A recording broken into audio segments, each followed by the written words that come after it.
was once an oil-rich tropical paradise, but now Venezuela is descending into ever deeper chaos with food lines, drug shortages, and rampant fear. The White House today condemned that country's quote-unquote dictatorship after it began rounding up and jailing political opponents. ABC's Matt Gutman has this extraordinary on-the-ground look at the crisis.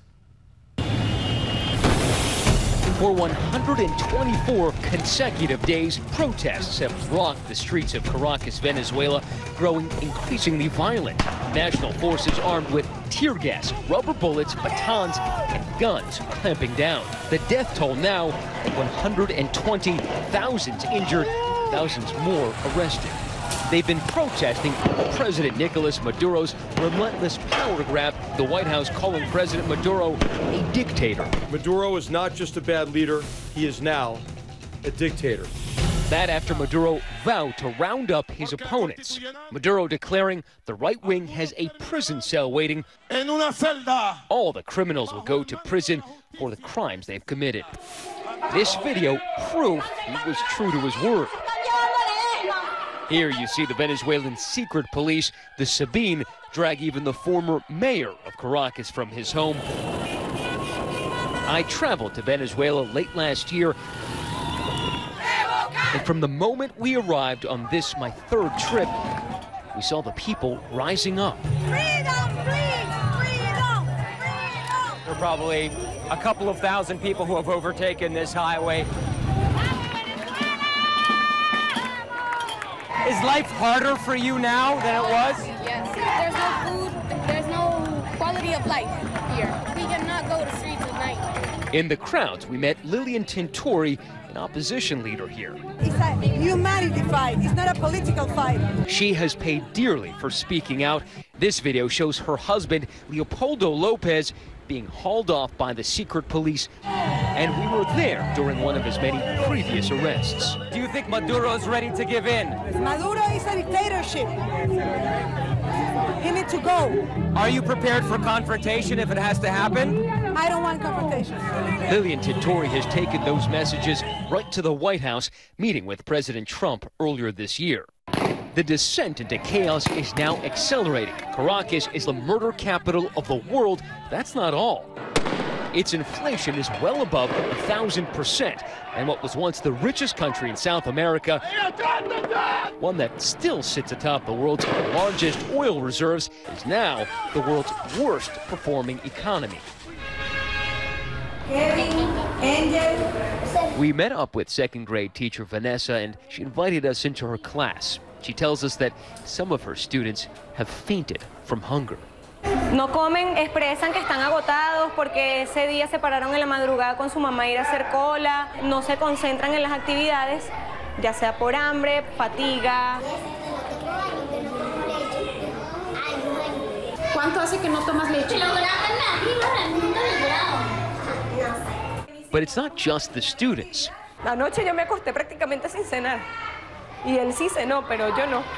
More than a third of the country's teachers miss school every day so they can stand in lines like these, hoping to buy the staples they need for their own children at a much cheaper government-subsidized price. Sometimes they have to wait for hours and get nothing at all. Vanessa and her husband Adolfo are two of the few teachers that, despite the journey, work every day. It's a 2-hour hitchhike and a bus ride to and from school. They had to sell their car to survive. Vanessa and Adolfo have to alternate eating dinner on different nights to make sure their son gets to eat every day.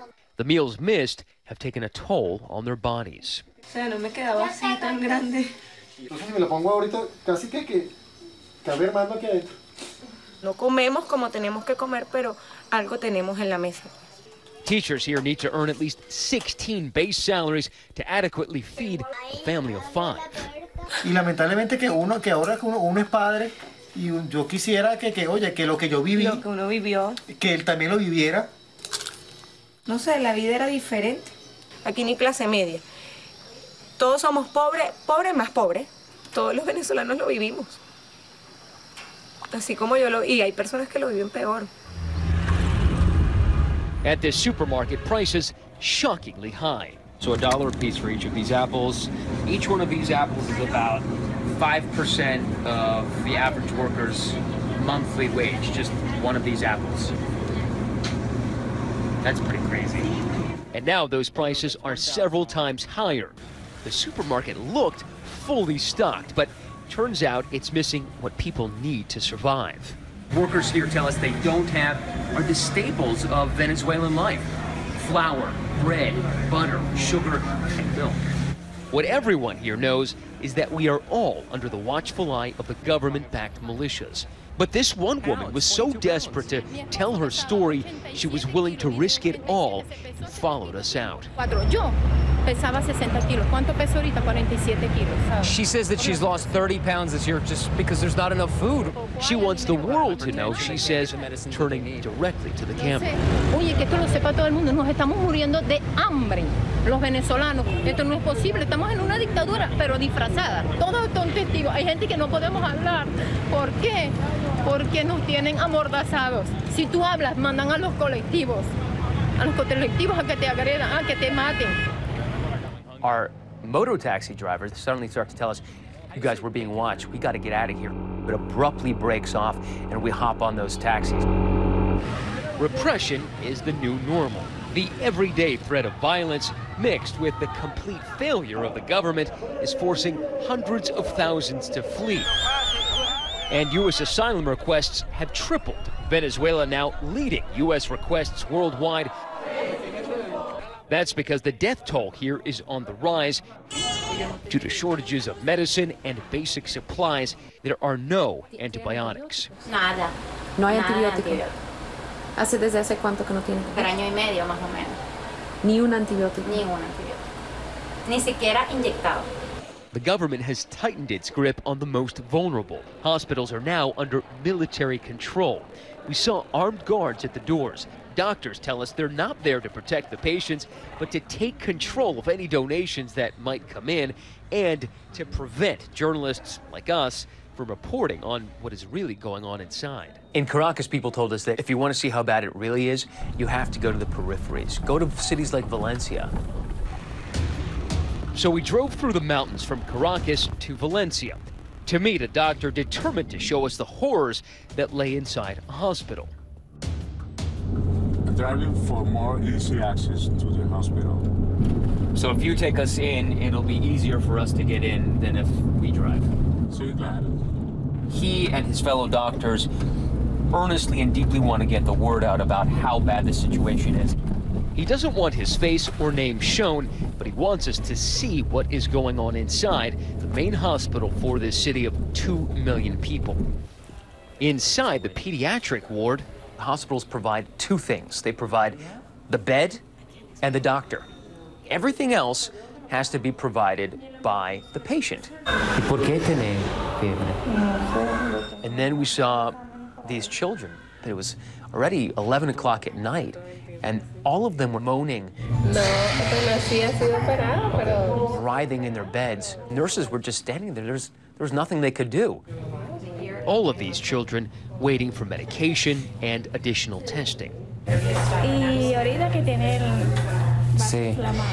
Little Nayali has been suffering from convulsions for months. Her family had to provide everything, and obviously she's been here 6 weeks, and that is very expensive.